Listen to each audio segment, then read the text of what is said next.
Perdre du ventre est l'un de ces sujets sur lesquels Internet regorge d'idioties scandaleuses. Vous y trouverez de nombreux conseils obsolètes, qui n'ont rien de scientifique ou qui sont adaptés d'autres sites par un auteur sans beaucoup de connaissances sur le sujet. C'est pourquoi je vais vous donner dans cet article 12 astuces pour perdre du ventre rapidement, qui fonctionnent vraiment et sont scientifiquement fondées. Il s'agit du meilleur article que vous trouverez, peut-être jamais, si vous voulez savoir comment maigrir du ventre. Dans cet article, vous découvrirez pourquoi le petit déjeuner bloque la combustion des graisses, un type d'exercice physique qui brûle 7 fois plus de graisse que le cardio, pourquoi les bonnes graisses stimulent la combustion de la graisse, les 5 principales causes de la graisse abdominale, les différences entre hommes et femmes en termes de combustion des graisses, comment vous pouvez maigrir du ventre en peu de temps, à raison de 3 fois 20 minutes par semaine. Histoire d'être clair dès le début, j'aimerais commencer par un avertissement. Avertissement, la perte de graisse localisée est impossible. La perte de graisse localisée est tout simplement impossible, ce qui signifie que vous ne pouvez pas maigrir spécifiquement du ventre, des jambes ou des fesses. Avez-vous déjà aperçu sur la plage quelqu'un d'obèse, mais doté d'un ventre super plat? En effet, cela n'existe pas et n'existera jamais. Même les meilleures pilules minceurs, lesquelles ne fonctionnent jamais au monde, ne vous y aideront. L'illustration ci-dessous présente la transformation la plus logique. J'ai conscience que la grande majorité de mes visiteurs savent déjà que la perte de graisse localisée n'est pas possible. On ne peut pas perdre de la graisse spécifiquement sur le ventre, les jambes, les fesses, ou toute autre région du corps. Maigrir du ventre, les différences entre hommes et femmes. Il y a un certain nombre de différences entre hommes et femmes quand on parle de graisse abdominale. Avez-vous trop de graisse abdominale?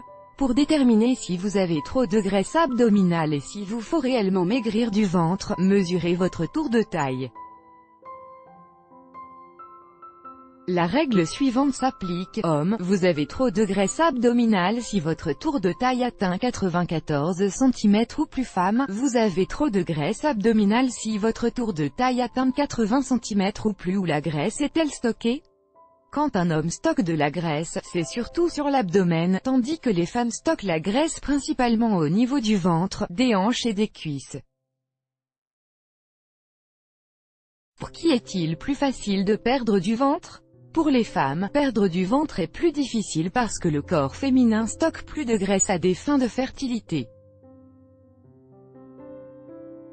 Il s'agit d'un développement évolutionnaire qui permet aux femmes d'avoir assez d'énergie pour le fœtus pendant la grossesse. Comment perdre du ventre et obtenir un ventre plat et ferme? Un ventre plat et ferme s'obtient de la même manière pour les hommes que pour les femmes. La seule différence est qu'il est plus difficile pour les femmes d'avoir des muscles visibles. Ceci n'est heureusement pas un problème, parce que pratiquement toutes les femmes ne veulent pas avoir l'air aussi musclées. Celles-ci souhaitent avant tout avoir un ventre plat sans trop de graisse. À quel pourcentage de graisse corporelle a-t-on un ventre plat? Voici la règle générale. Homme, un pourcentage de graisse d'environ 13 à 16%. Femme, un pourcentage de graisse d'environ 19 à 22%. À partir de quel pourcentage de graisse les abdos sont-ils visibles? Erreur numéro 1, vouloir perdre du ventre à l'aide de cardio. Cela va peut-être vous choquer, mais si vous voulez perdre de la graisse ou maigrir du ventre, le cardio, par exemple, la course à pied, n'est pas le meilleur moyen. Certes, le cardio fait brûler des calories, mais il y a un prix à payer. En voici les inconvénients, qui s'appliquent particulièrement aux exercices cardio de longue durée: une grande production de cortisol, une hormone anti-stress. Cette hormone est libérée en réponse au stress. Son rôle est de limiter autant que possible les dommages causés par le stress. Cependant, cette hormone favorise le stockage des graisses, sources, en particulier au niveau de la ceinture abdominale, source. Diminution de la testostérone, une hormone qui stimule la combustion des graisses. Oui, cette hormone est également importante chez la femme, l'effet sur la sensibilité à l'insuline est plutôt faible, de sorte que le stockage des graisses n'est pas nécessairement amoindri, source. Plus loin dans cet article, je vous expliquerai quel type d'entraînement préférer au cardio. Erreur numéro 2, considérer les aliments gras comme des ennemis de la perte de ventre. Manger du gras ne fait pas forcément grossir. Il existe de nombreuses sources de bonnes graisses telles que les noix, l'huile d'olive, les avocats, l'huile de poisson, etc. Certes, les graisses contiennent beaucoup de calories, mais elles procurent une plus grande sensation de satiété. En outre, elles maintiennent les niveaux d'insuline faibles, sachant que le corps stocke les graisses quand les niveaux d'insuline sont trop élevés. Certaines graisses comme l'huile de noix de coco stimulent la combustion des graisses et peuvent donc vous aider à perdre du ventre. Je reviendrai plus attentivement sur les bonnes graisses un peu plus loin dans cet article. Erreur numéro 3, vouloir perdre du ventre à l'aide d'exercices abdominaux. Certaines personnes pensent que l'on peut obtenir un ventre ferme simplement à l'aide d'exercices abdominaux, mais ceci est loin d'être vrai. Votre régime alimentaire est d'une bien plus grande importance pour perdre votre graisse abdominale et maigrir du ventre. Cela me rappelle la fameuse expression anglaise « ABS are made in the kitchen ». Grâce aux exercices abdominaux, votre ventre est moins susceptible de se relâcher et devient donc plus ferme. Un grand plus surtout à la suite d'une grossesse. Au fur et à mesure que vos muscles abdominaux se renforcent, et ils peuvent également devenir plus définis. Cela signifie que la forme des muscles abdominaux devient plus apparente. En plus, les exercices abdominaux renforcent les abdos, diminuent les risques de douleurs lombaires, aident à éviter les blessures et améliorent l'équilibre et la stabilité lors des activités quotidiennes telles que se tenir debout, marcher, s'asseoir, etc. Erreur numéro 4, vouloir maigrir du ventre à l'aide de pilules. Il semble évident qu'il s'agit d'une erreur, mais il y a encore des gens qui croient au conte de fées parmi ceux qui souhaitent maigrir rapidement au niveau de la ceinture abdominale. Abracadabra, une simple pilule pour un ventre plat, ne vous mettez pas à prendre cette camelote. Il existe bien un type de pilule qui aide à perdre du ventre et à obtenir un ventre plat de façon saine. Je parle des pilules d'oméga 3. Mais nous y reviendrons plus tard. Erreur numéro 5, vouloir perdre du ventre à l'aide d'un régime. Il y a de quoi se fatiguer à le répéter, mais le fait est que les régimes ne fonctionnent pas, même pas pour perdre du ventre. Environ 2 personnes au régime sur 3 prennent du poids, tandis que la dernière des 3 ne perd pas un grand nombre de kilos. Gardez-vous donc de commencer tout régime. L'excès de graisse abdominale et le surpoids sont dus à un mode de vie malsain. Ni plus, ni moins. Voici les 5 composantes d'un tel mode de vie. Consommer plus de calories que l'on en dépense. À noter, je discuterai des exceptions un peu plus loin. Manger trop de glucides simples, raffinés, transformés. Source. Manger des aliments transformés. Le manque ou l'absence d'activité physique. Le stress. La graisse viscérale est associée au diabète de type 2, à l'hypertension artérielle, à l'hypercholestérolémie, aux maladies cardiovasculaires, au cancer et à de nombreuses autres maladies. Les 12 conseils suivants s'attaquent à toutes les causes mentionnées et vous aideront à perdre du ventre rapidement. Commençons donc tout de suite. Astuce numéro 1. Sautez le petit déjeuner de temps en temps. Important. Mais Oscar, je pensais que ça ralentit le métabolisme et que c'est mauvais pour la santé. Ben non. Cela n'a jamais été qu'une théorie non confirmée. Étrange, donc, de constater à quel point cette croyance s'est enracinée dans les esprits. J'appelle cela le « mythe du métabolisme ». Une étude a montré que l'on brûle exactement le même nombre de calories dans la journée, que l'on consomme 2000 kilocalories par jour au cours du même repas, ou que l'on répartisse ce même repas en 5 à 6 portions tout au long de la journée, si tous les autres facteurs sont les mêmes. Source, votre métabolisme ne ralentira que si vous ne mangez rien pendant plus de 3 à 4 jours, 72 à 96 heures. Source. À ce stade, vous passez en « mode famine », starvation mode en anglais. Quand vous mangerez, les calories seront alors stockées plus rapidement. Jeûner sur de courtes périodes accélère votre métabolisme. Source. Par exemple, une étude sur 11 hommes montre que le métabolisme s'accélère de 14% lors d'un jeûne d'une durée de 3 jours. Source. Cette durée est cependant discutable. D'autres études montrent que le métabolisme reste inchangé lors de 3 jours de jeûne. Source. L'idée que sauter un repas, tel que le petit déjeuner, est mauvais pour la santé est elle aussi un mythe. Voici un résumé des nombreux avantages scientifiquement prouvés à sauter le petit déjeuner. Votre sensibilité à l'insuline augmente, ce qui favorise la combustion des graisses. La production d'hormones de croissance augmente, ce qui accélère la combustion des graisses. La réparation des cellules est activée. La pression artérielle baisse. Vous augmentez votre espérance de vie, jusqu'à 30% chez les rats, et bien plus encore. Vous pouvez donc jeter à la poubelle l'idée que le petit déjeuner est le repas le plus important de la journée. Le seul inconvénient est que vous pourriez avoir envie des mauvais aliments, comme de bonbons ou de fast-food. Il vous faudra alors tenir puis prendre un déjeuner complet. Les astuces numéro 2, 3, 7 et 8 ci-dessous vous aideront à réduire vos envies de manger. Incidemment, les études montrent qu'il est assez aisé de sauter des repas. Source. Mais en quoi est-il intéressant de sauter le petit déjeuner pour perdre du ventre? Bonne question, c'est assez simple à expliquer.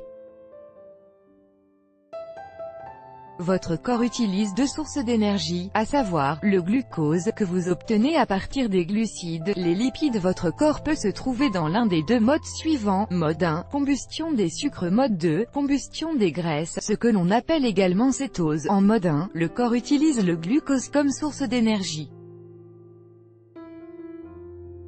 Lorsque le glucose s'épuise, le corps commence à faire appel à ses réserves de glucose. Il s'agit du glycogène, principalement stocké dans le foie et les muscles. En mode 2, le corps fait appel aux réserves de gras pour son approvisionnement en énergie.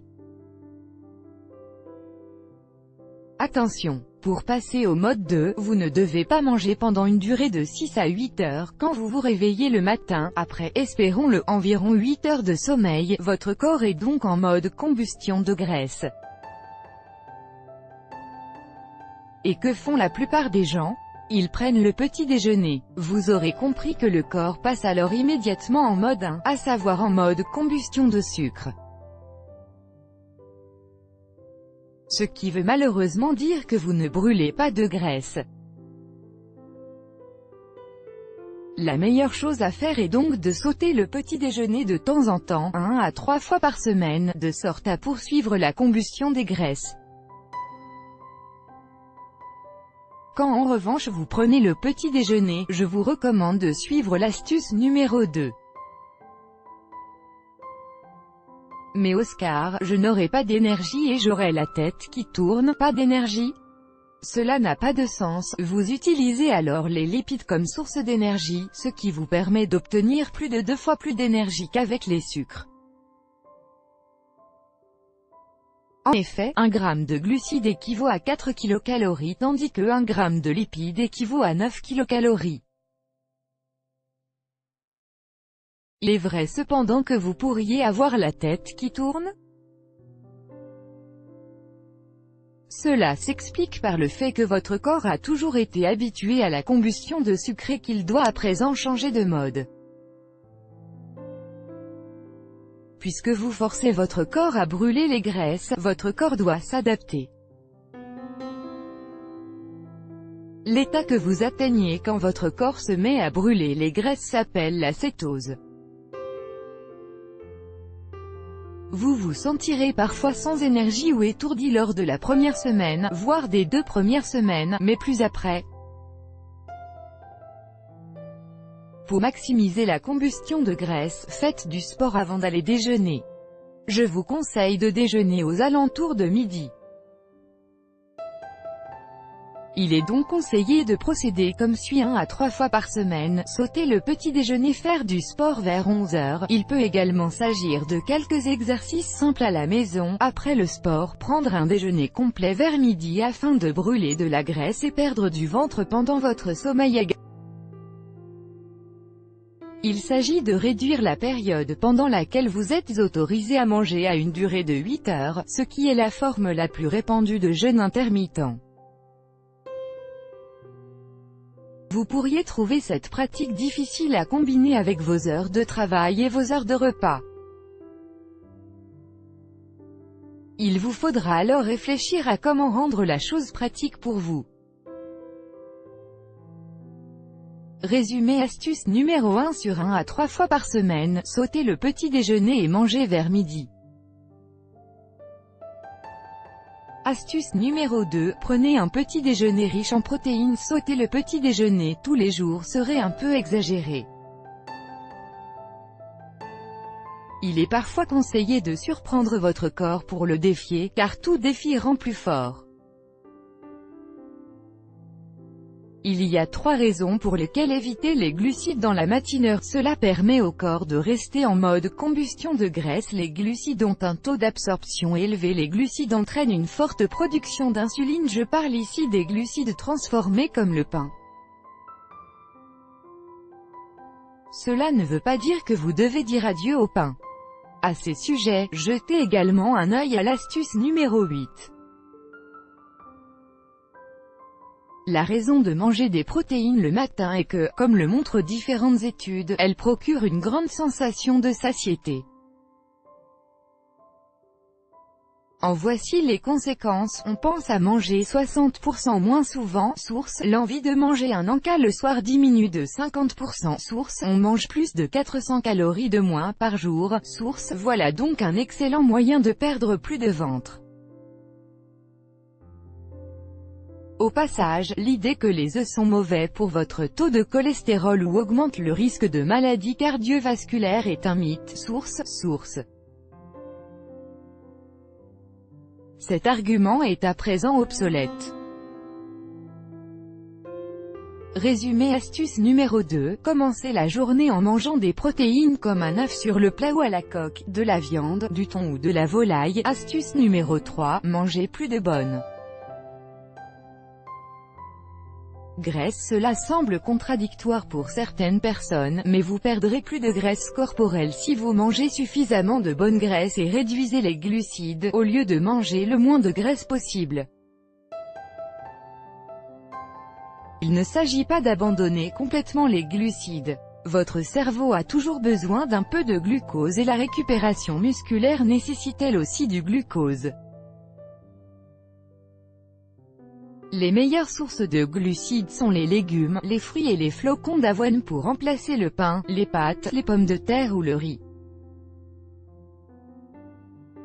Pour perdre du ventre et prendre soin de votre santé, il est important de manger les bonnes graisses.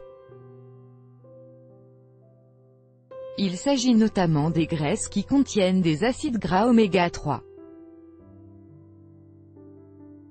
Ceux-ci présentent les avantages suivants: ils réduisent votre niveau de cortisol, autrement dit, de stress. Source: ils stimulent la combustion des lipides et aident ainsi à réduire votre pourcentage de graisse. Source: ils suppriment la sensation de faim. Source: on trouve les acides gras oméga 3 en particulier dans les poissons gras, par exemple, le saumon, le maquereau, le hareng, le thon, les sardines. Vous devriez manger du poisson gras 2 à 3 fois par semaine pour un apport suffisant en acides gras oméga 3. Si vous n'y arrivez pas ou que vous mangez peu ou pas de poisson, je vous conseille de prendre un supplément d'oméga 3 en plus de manger des graisses saines. Le meilleur supplément à cet effet sont les capsules d'huile de krill de Neptune. Si vous voulez vraiment prendre des gélules minceurs, ce sont les plus efficaces. Les scientifiques ont établi que ces capsules augmentent considérablement la combustion des graisses. Quelle est la dose à prendre? Les études scientifiques révèlent que la dose optimale est de 1000 mg par jour. Ces 1000 mg doivent comprendre des EPA et des DHA. Le pourcentage d'EPA et de DHA par capsule, souvent 500 mg, est indiqué sur l'emballage. L'huile de krill contient des acides gras EPA et DHA, lesquels ont un impact positif sur le centre de motivation du cerveau. Source: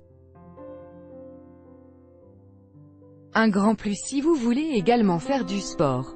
Si vous êtes végétarien, vous pouvez vous tourner vers l'huile d'algue. Si vous recherchez une capsule moins chère mais de bonne qualité, optez pour l'huile de poisson. En outre, veillez à ne pas utiliser de margarine ou d'huile de tournesol pour la cuisson et les fritures. Préférez-leur le vrai beurre, tel que le beurre issu de vache au pâturage, ou l'huile de noix de coco.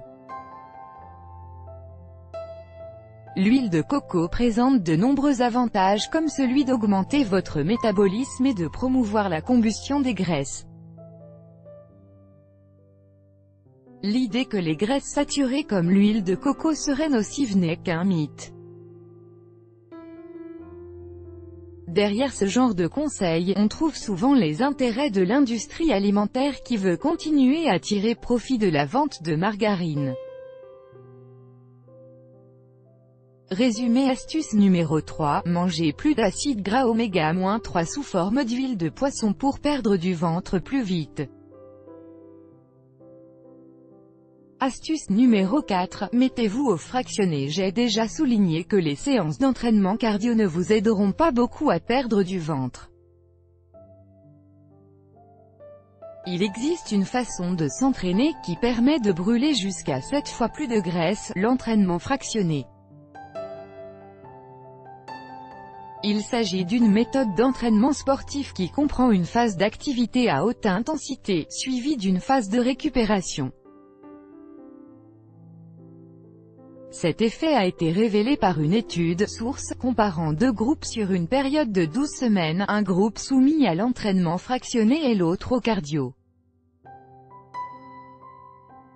En outre, le groupe soumis à l'entraînement fractionné avait gagné 1 kg de masse musculaire, tandis que le groupe cardio avait perdu 0,5 kg de masse musculaire. Une autre étude, source, dans le cadre de laquelle des femmes s'étaient soumises à 3 séances hebdomadaires de fractionné au lieu de cardio, révélait les résultats suivants après 15 semaines, obtention d'un taux de graisse moyenne inférieur à celui du groupe cardio, perte de graisse autour du ventre et des jambes significativement plus importante que pour le groupe cardio. Cette étude et celle-ci montrent le même type de résultats. Même si vous brûlez la même quantité de calories à travers l'entraînement fractionné qu'avec le cardio, l'entraînement fractionné vous aidera davantage à perdre du ventre. Ceci tient au fait que cette forme d'entraînement vous fait utiliser tous les types de fibres musculaires, à savoir les fibres musculaires à contraction lente, à contraction rapide et à contraction super rapide. Quand vous faites du cardio, comme de la course à pied, vous n'utilisez que les fibres lentes. En outre, vous produisez plus de testostérone et d'hormones de croissance, le HGH, qui augmentent toutes les deux la combustion des graisses. La musculation est elle aussi plus efficace que le cardio pour perdre du ventre. Si vous faites 3 fois 20 minutes de fractionné, vous obtiendrez des résultats beaucoup plus importants que si vous faites des séances de cardio de la même durée ou plus longues. Vous pouvez par exemple suivre le schéma d'entraînement fractionné suivant: 3 minutes d'échauffement, 8 séries de 20 secondes d'effort espacé de 60 secondes de pause, 2 minutes de récupération. Vous pourriez ainsi effectuer 8 séries de 20 secondes de sprint espacé de 60 secondes de marche de récupération.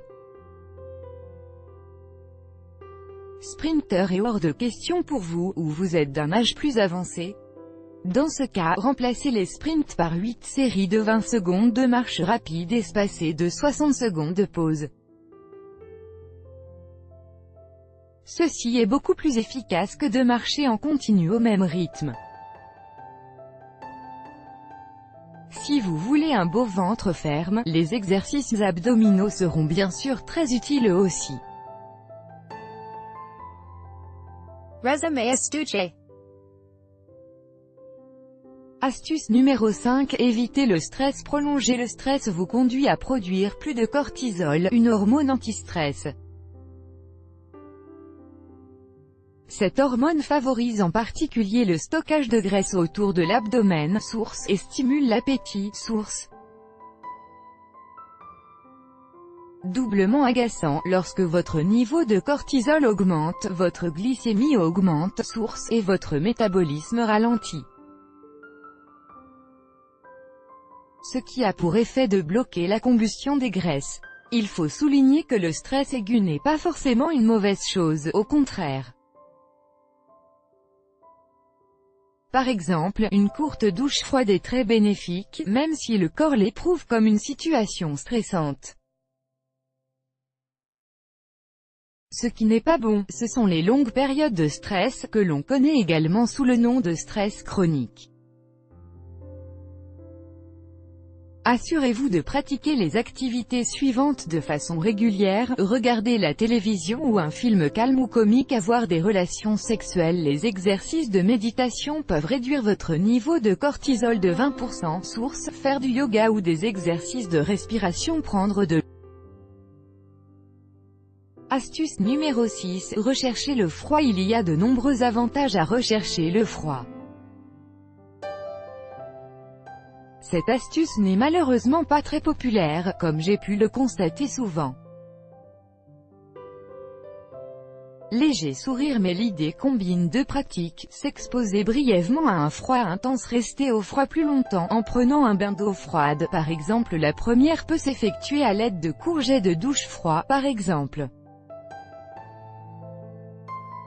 J'entends par là de se mettre sous l'eau froide de 30 secondes à 1 minute en fin de douche.